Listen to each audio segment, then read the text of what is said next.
Yeah. So, we were just speaking about, obviously, your, relationship with with Dan Doherty and getting the perspective Yeah, on freestyle pushing hands and start to see it being yeah, introduced, aside from the set yeah, patterns of what had been learned. And then you come to experience the significance of that, as well as the time frame it took for someone to become familiar with off balancing people and then making it into more of a practical and a martial application, if you will. So what did that do for you once you realized that? well, I realised that obviously Tai Chi could be used practically, and so well, wherever it was, I can't remember now. Yeah.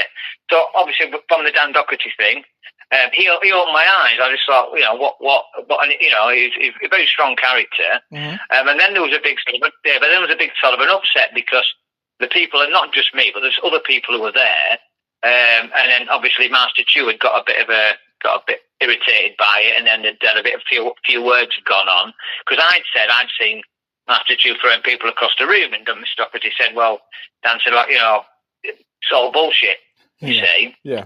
And that's why it ain't bullshit. I've seen him do it. Do you know what I mean? And so that probably started. It ain't bullshit, is it? Just because you don't know how to do it. Do you know what I mean? So the point is that's caused a bit of conflict. Like.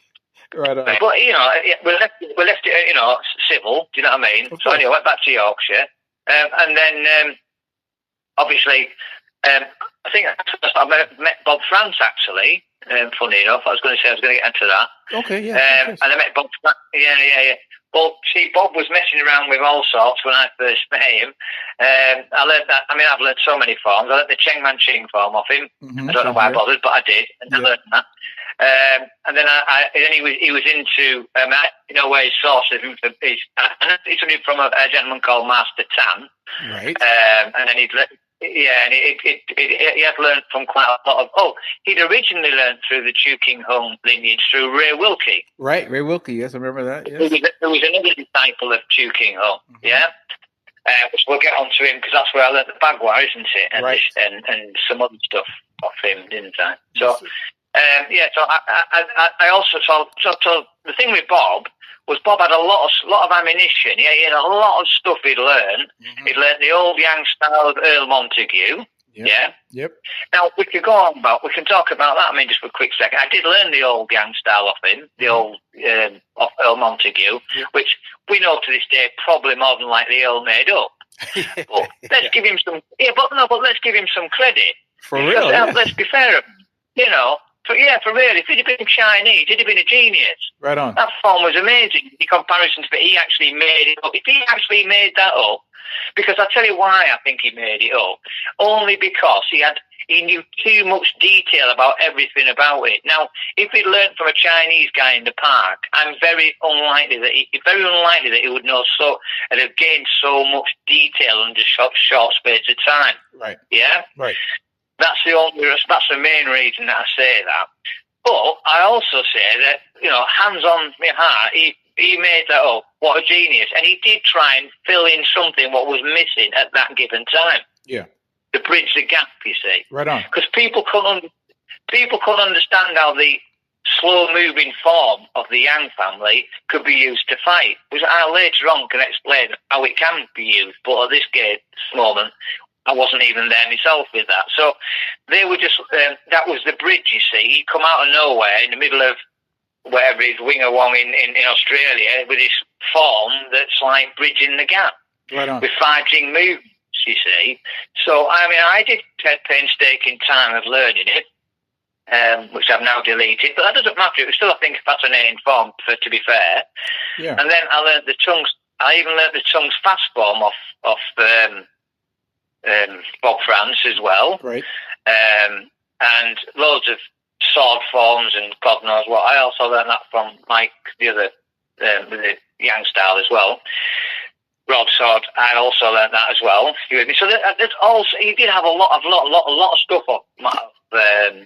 He did indeed. I was really That's how I met you. Yeah. As Bob introduced me because of your relationship with him and everything like that. So I mean, I always give him credit, one, for obviously introducing Tai Chi to me, and then also introducing you to me as well. Yeah. Yes. And I mean, he introduced me to Ray Wilkie, so and which I went down to learn the old 8 palms off him, Right. which is the Bagua set, you see. Yes. Which obviously these people listening to this won't be able to get their head around this one. But anyway, so I went down there, right, and I met him, and he's all right, and strange dude, like a lot of these people are, very much absorbed with the chi, very strange, and then he takes me out the back. He's got a little yard at the back, and he starts showing me the form, right, and so he just shows me how to walk around in a circle, you know, and he shows me a single palm change. Now I've done that, and then so I goes and knocked on the door, and he come out and he said, "Oh, I'll show you another one then." Right, so anyway, cut a long story short, I kept on knocking on the door. I'm a very good learner, me, Mike, and I'm doing double hand changes. Then I said, "Well, but it's the 8 palms, isn't it? In the 8 animals." Yeah, I'll show you the 8. So then I'm knocking on the door. I've learned the 8, then plum blossom step, you know, whatever. And he's like, at the end of the second day of the weekend, he's going, "You've learnt the old form. You've learnt the old system." I went, "Well, sorry." I mean, what can I say? So he starts showing me some iron palm training, right, with bags and stuff for my hands and stuff to make them strong, you know. Yes. And then, but which later on, luckily, Dick had said to me, "Don't keep doing that. You won't be able to use your sensitivity properly." Right on. So I didn't, and I hadn't carried on doing it. So I didn't need my hands to be that tough anyway, like leather, because that's an old thing about people who do too much of that.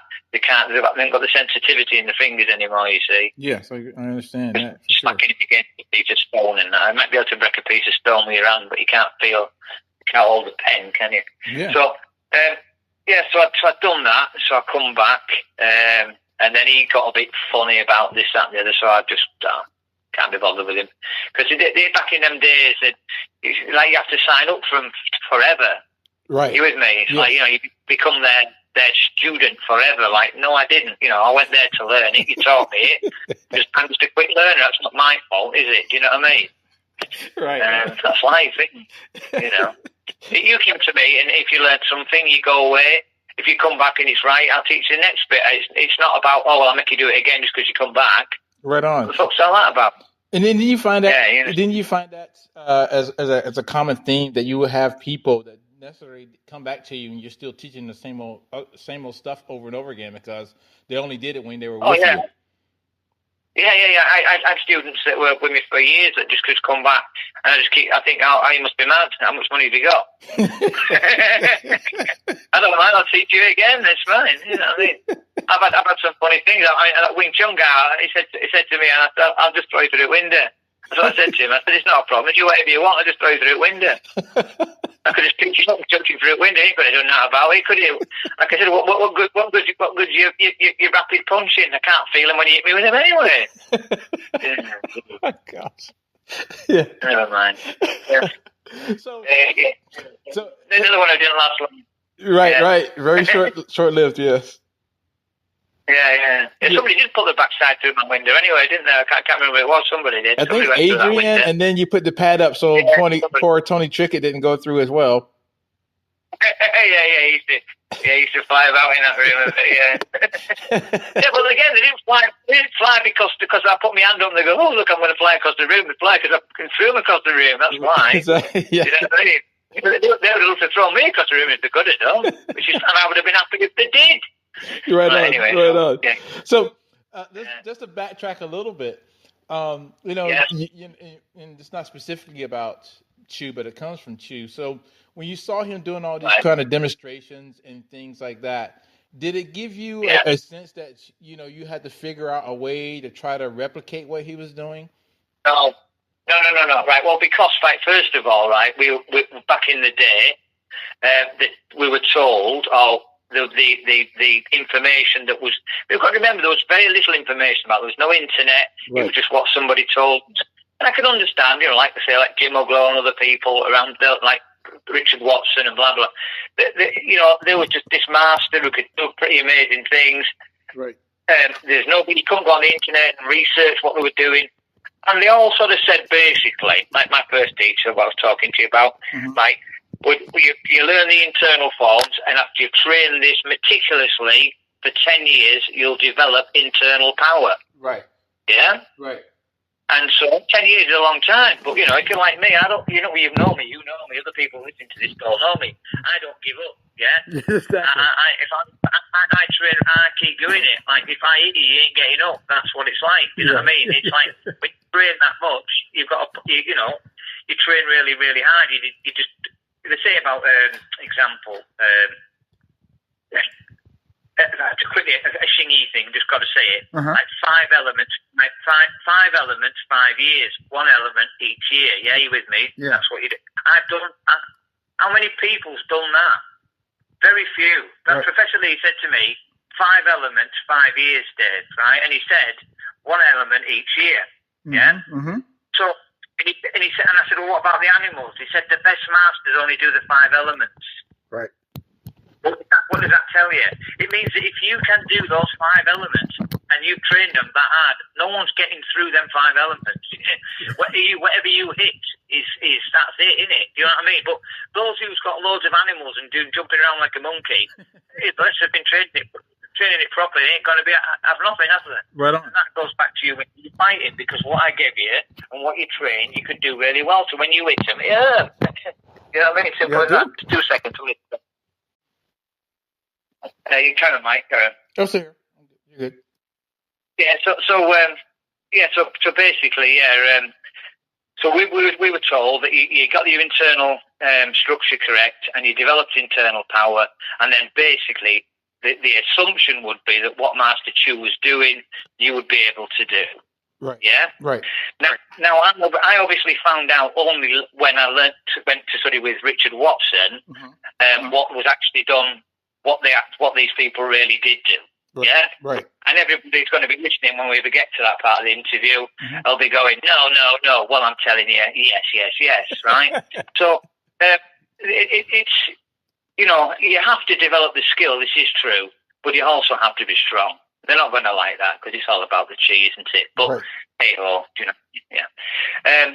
But it's about also something we'll go into great depth about the power generation as well and where it is in the body. But I'll get to that later if you want. Yeah, we'll talk.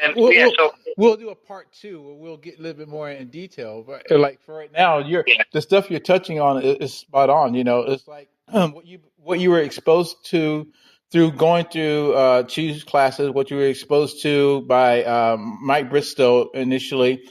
The things you got even from Bob, and then the exposure you got to the way Dan's approach and from his teacher, it gave you sort of like a layout and a blueprint and be able to kind of like, scope out something that's a pathway for you to kind of let me investigate this art and this practice, and let me see how this stuff really kind of works, if you will. Yeah.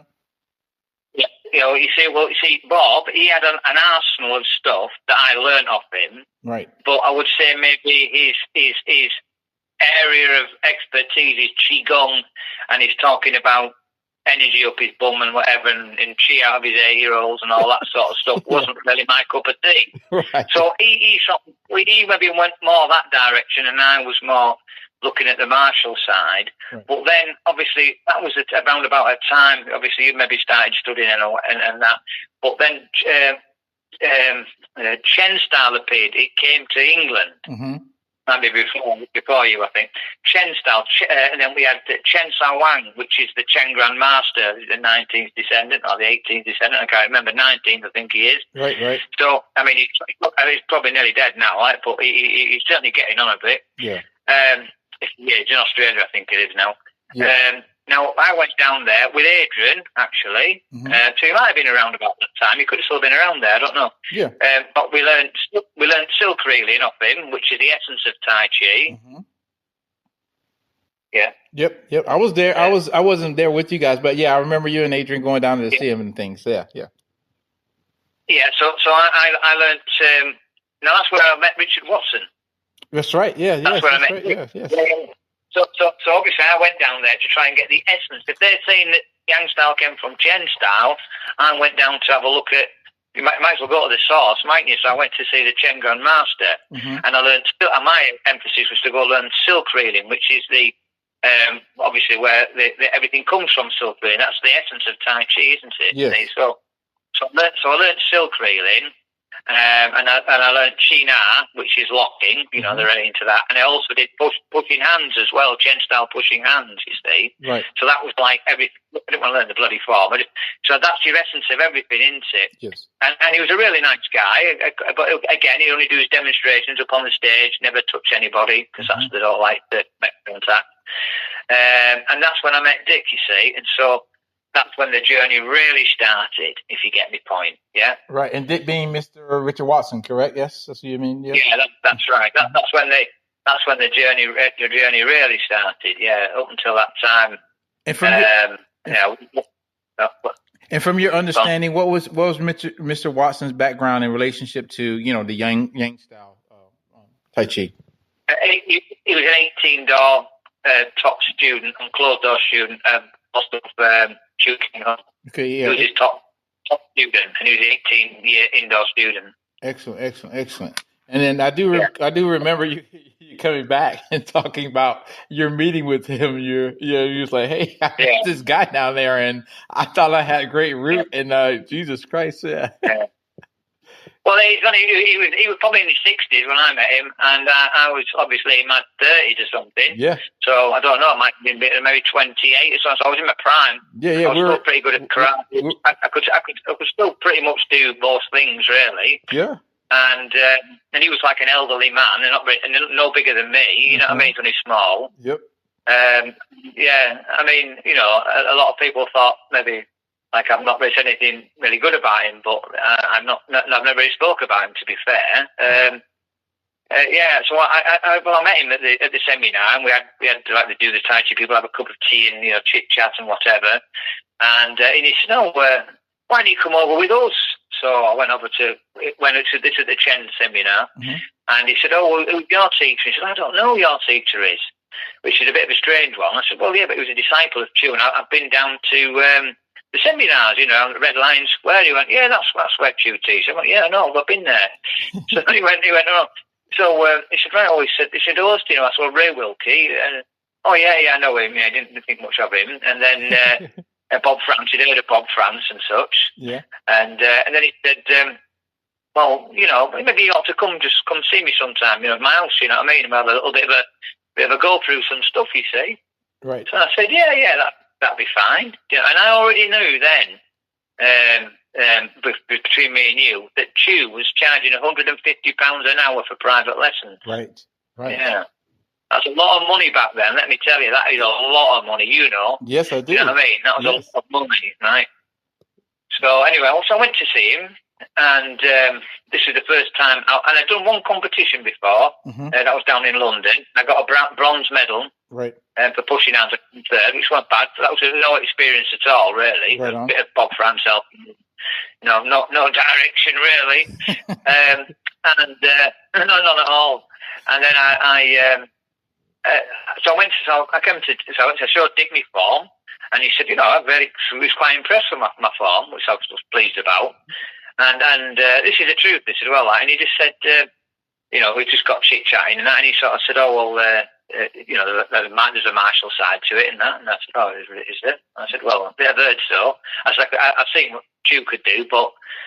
And then he just said, well, just do whatever you want, you know what I mean? Like, so I said, well, anything. And I can't remember what I did, but I did end up seeing the other side of his conservatory rather quick. And I thought, this is pretty good. And then we had a few more scones and a cup of tea, as you do, and chit-chatted. And I went on my way and never thought nothing of it, really. Yeah. And then he messaged me and he said, would you like to come for private lessons? Right. And the first thing I said, well, I won't be able to afford it. I said, it's just not even going to even think about it. Do you know what I mean? Yeah.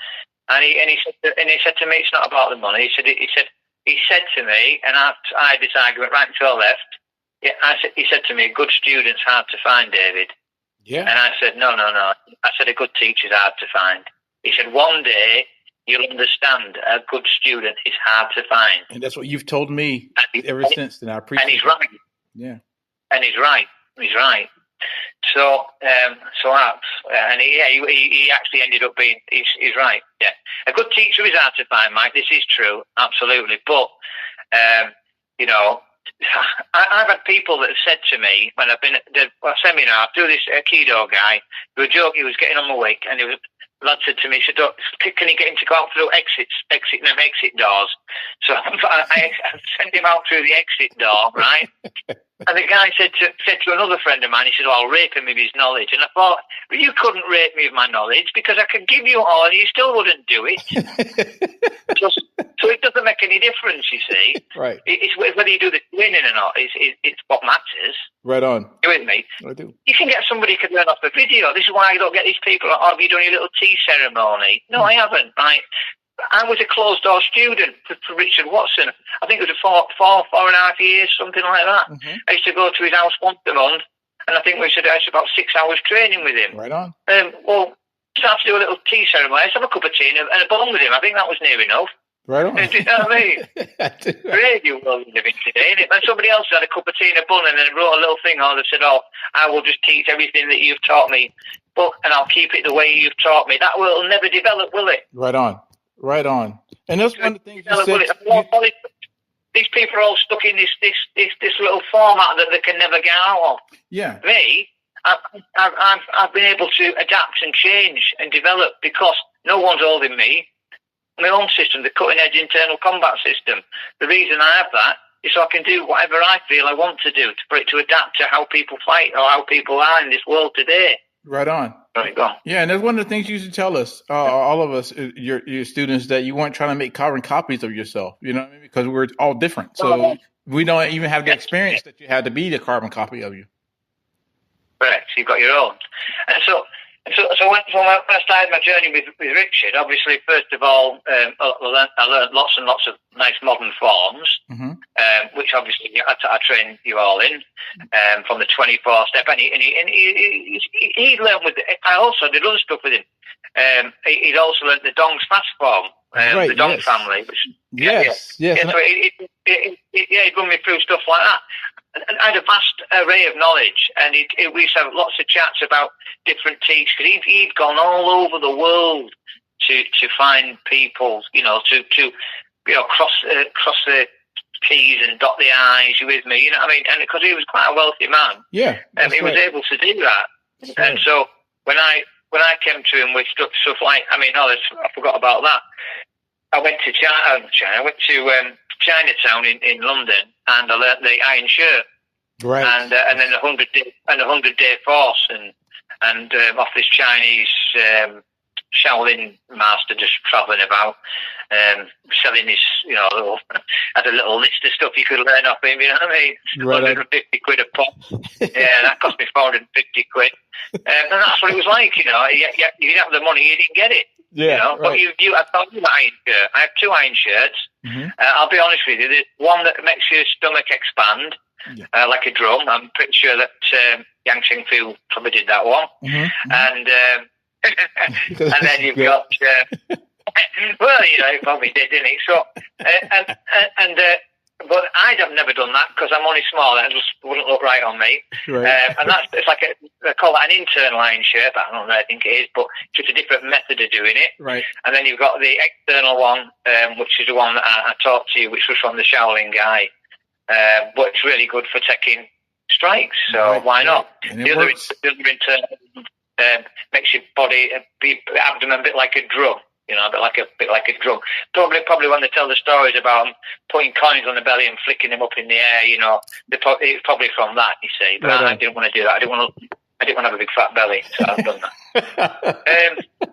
It doesn't suit my look, Mike. I'm only small. So moving forward, so I started learning with him, and then he started to show me do a lot of pushing hands with him, and I did a lot of double with him, but I was really into freestyle myself, and that's where he started to train me, and I got really, really good at that. I really, really enjoyed that. At that time we were in, if you remember, we was in Rotterdam or somewhere, Utrecht. Utrecht, and yes. I went in. I was 26-1, I think. I won that guy. Yeah. He was like, what are you doing to me? And then our other lad, whatever his name, Daniel broke his hand, didn't he? So Yeah, that's right. Daniel broke his hand. You had to rush off to the hospital with him. Like, you had to leave the competition. Yeah. But that was just awesome. And that was what we were talking about earlier about, pressing down and blah, blah, blah. Yeah. And it's just simply doing that, you see. So if you've got the method, you should just really need to just do that, you see. Right on. Anyway, so learning off Richard, and obviously then he was also at that time going over to China to see Professor Lee. Yep. And then they started bringing him over. I think there was only very mildly at the beginning, but he was mainly going over there. Mm-hmm. And maybe I regret joining Longfair. I wish I'd maybe just stayed as a student of his, and I don't think I'd have got into the politics and right on. Right. It only went off the chart with us when it started to get into the politics. When I was just a student, it was all right. Just me and him were just having a pushing hands battle, and he was teaching me. And no, I'll be honest with you. I mean, I'm not my heart. I pushed hands with him, and in all the years, the only time I ever shifted him was the last time. And that was because he was annoyed with me. And that was the cardinal rule. He's supposed to be in a state of Wuchi, and he was actually a bit pissed at me. And, I got his foot shifting. But to be honest with you, I would never have moved him if it wasn't for that. Right on. Absolutely, yeah. Oh, Jesus Christ, yeah. He wasn't shifting. Richard, to be fair. And again, that time we saw him when he had that little bit of upset with that guy. Yeah, the other guy named Remember David. That? Yes. That's again, losing your, because Tai Chi is about staying in that state of Wu Chi, that calmness. If you start getting annoyed or, losing it a bit, then, you start floating, and I think it doesn't help. It doesn't help. Yeah. And another quick shift, because I thought this was interesting, because obviously, you got a lot from Mr. Watson, and you already had your experience of other things that you had been working through and working on as well. But you did get through, by way of what Robert Poynton was doing, introduced to Vincent Chu, and you had some experiences on that, lineage of the Yang style. What can you speak on that a little bit? Yeah, of course I can. I noticed that you'd have thought that they'd all have the same, wouldn't you? Right. So you'd think, well, So you'd think, well, Chu King Hung could have the same as Vincent Chu or his dad or whatever. Yeah. And the same as, I forgot his name now. Well, there's all sorts of stories about, things, and I'm not really getting. I'm sort of not interested in getting it, getting into politics at all. Really, to be quite yes, of course. But I mean, it is a bit strange. I mean, it's like, you were there anyway, but I did some dynamic pushing, as they call it, which I know what it is, but with Vincent. But I mean, I didn't go scaling across the room, and I'd quite happily, if I wouldn't be able to stop it if that was the case. And like I've said, to you, I mean, if Vincent wants to promote himself, he needs to just get in every competition, and like what we did. I mean, we only stopped really because it became a little bit of a bad feeling in the air with things, and that was maybe a little bit my fault at the time. With Richard and whatever else, but I wanted to try and make a name for myself at that point in time. Right on. I didn't want to always be second fiddle to Long Fei, but I was going to promote Long Fei as I was promoting myself, and if they just let me carry on, I was doing all right. Right but that's how it goes, I'm afraid. I mean, it's sad really, because I didn't want them to come up and take my limelight, if you get me, when I was trying to get myself going. Right on. Does that make sense? Yeah, of course it does. And I would obviously, once I'd got a couple more competitions under my belt and got a bit more sorted, I would have then introduced them and put them on the pedestal. But I didn't, I didn't want to do that at first. I wanted to try and get myself sorted out. Right on. Establish your own footing. Yeah, it makes sense. Yeah. So with Vincent Chu.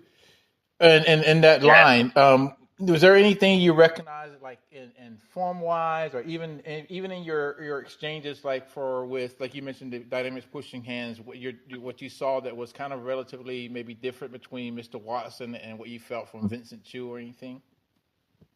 Yeah. Well, yeah. I mean, well, no, I didn't really have enough time with Vincent. Sure. I find them all the same to some degree. Not Richard, but Vincent. Like it's like trying to get blood out of a stone. Robert Sure. made a comment. You got more out of him in a few hours than I have all the time he's been here. And it's like, well, they just don't want to talk to you. It's like, if you ask them about, how does Tai Chi work? They say, I could write it on the back of a matchbox. Yeah. Right. Yeah. Well, you see, I'm in Watchman, so I go, all right, then here's a matchbox. Get on with it. But then they just look at you like like you're being facetious. Well, I'm not. I'm just stop talking like that. Well, it just shows what it is then. Right. But they don't want to do. He said it's like putting a penny, in a piggy bank, and then eventually you've got some money. Well, I sort of get that, but once we just show us how to do it. The problem is that in a lot of cases, the reason why Tai Chi is in the state it is, in some ways, is because it's a hard one. If they'd produced a lot of good people, they would have forged a reputation. But because some of these people, I don't think they've given it out, and then it's been lost. I mean, like, for example, it's just sort of sad. I mean, I do get it to some degree because, like, I know that a lot of things that I've learned, and which I've discussed with you, and also I've got a student at the moment that I'm teaching, and it's like, if I was to put it on a video or I was to teach it, like we talked about before, is like when martial arts was for people to learn to defend themselves, I don't really want people to just anybody to be doing it. I don't want it to be doing by UFC people. I don't want, you know what I mean? It's like, you with me? Because maybe it is that thing that you've got that is that upper hand on that person when they think they've got you when they haven't, because you've got something that they haven't got. That's a bit crazy what I just said, but No. You know what I'm saying? I do. So there is something. I'm only saying there maybe, there is, but there's something that they don't want to give to everybody, but then it makes it difficult, because how can you talk about this thing if it's, Oh, yeah. There is a transmission. And that's why they'll say, well, you can't really use it without gloves. No, you can't. It's very difficult because it is about, you need your hands. But on the same token, you can adapt to be able to do as much as you can, like you did.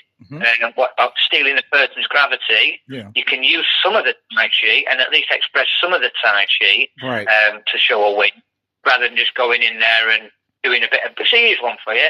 So you get these people who say they do Tai Chi and they've won it, and then all they've done is a bit of kickboxing, but they're a better kickboxer than the kickboxer. Yeah. Well, that ain't doing Tai Chi then, is it? One primary objective of Tai Chi is to steal the opponent's glute. Is that not correct, right? Yes, sir. Yeah. So you went in there, you ripped the guy off his feet and smashed him into the ground, or you sent him skelling out of the ring. That's using Tai Chi in my book, rather than you giving him a spinning roundhouse, which we don't have in Tai Chi.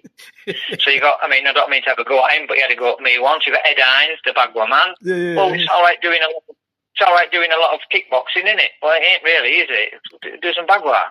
Right. Stick to what I guess, like, if that's your style, there's a way of representing it. It doesn't mean you have to be in a particular posture, because these are principle based. Show the principle of the art as best you can in the environment. Adapt to your environment.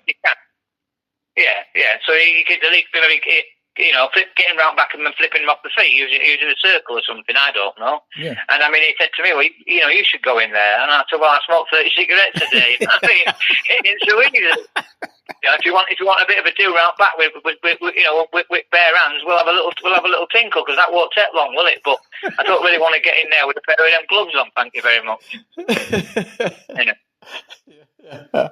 So go on. Sorry, you're saying, No. So did you I guess, like I said, in regards to the different, we're talking about the different lines of the Yang style. Like, were there noticeable differences for you at all? Yeah, it's very noticeable. The main noticeable difference is the fact that what's not taught to people. Gotcha. Right? So, Cheng Man Chi.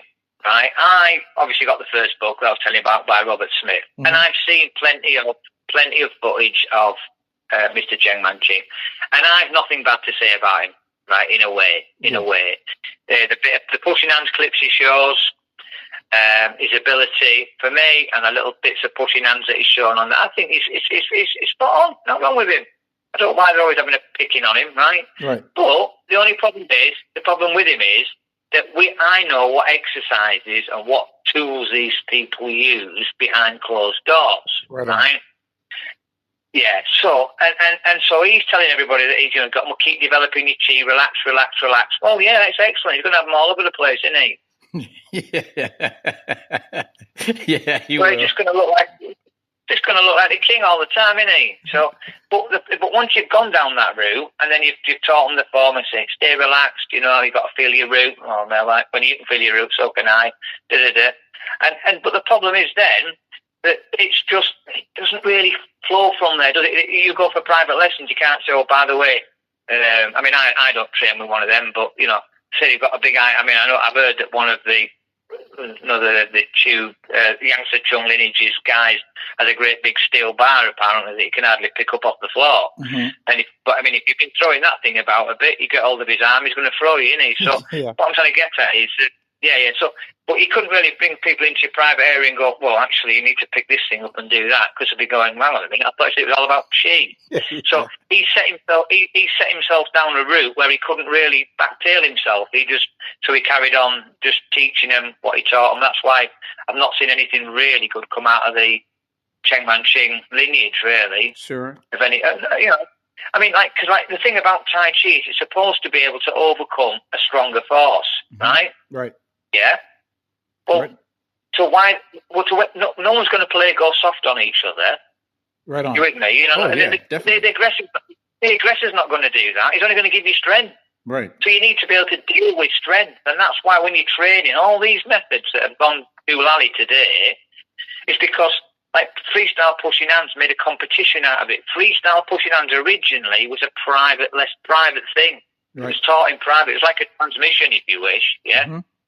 Do you get me? Yeah, I do. Double pushing hands was taught, but freestyle was a secret thing. It was taught from teacher to student.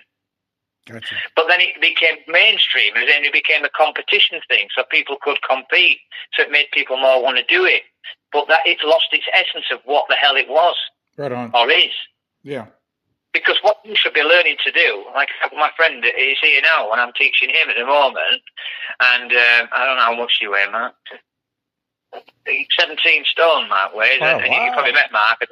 Yeah, Mark, if you met Mark, but he's Mark Smith. He's a big lad. He did the Systema, but he's a strong man, and I weigh about 10 and a half or something, I think.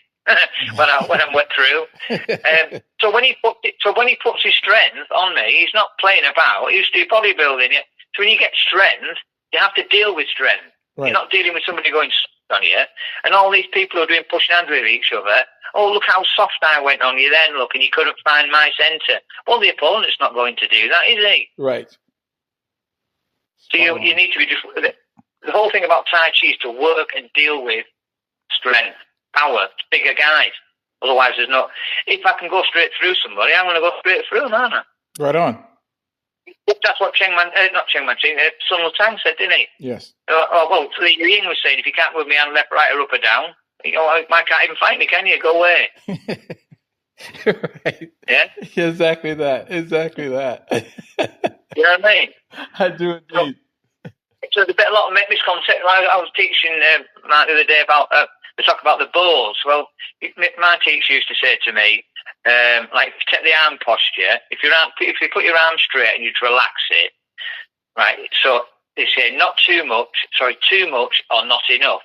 So if your arm's too bent, then it's too bent. You can't get the strength out of it. Mm-hmm. If it's straight, it has no power because it's now locked out. Yeah. If you come back from that, it's got a slight round in it, and that's when it's looks like the shape of a boat, and it's like. The power of the tendons will be strong, and it's like a spring.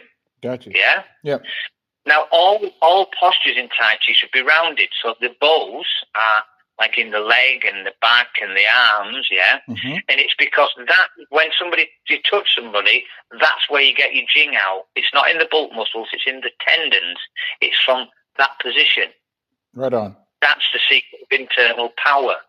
Do you get me? I do it's in that position. If your arm's locked or straight, it's got no spring in it. Yeah, like think of a leaf spring on a car. That's the best way of putting it. Yeah. The leaf spring on a car. If it was straight, it's no good. And if it's bent right up, it's too weak to be of any use. Once it's got that little bit of spring in it, anything that touches onto that's going to bounce off it. Right on. Yeah. Right on. Yeah. So that's and things like that's why they say to always keep rounding in the postures and and all that sort of stuff. So there you go. No, it's brilliant. This is brilliant.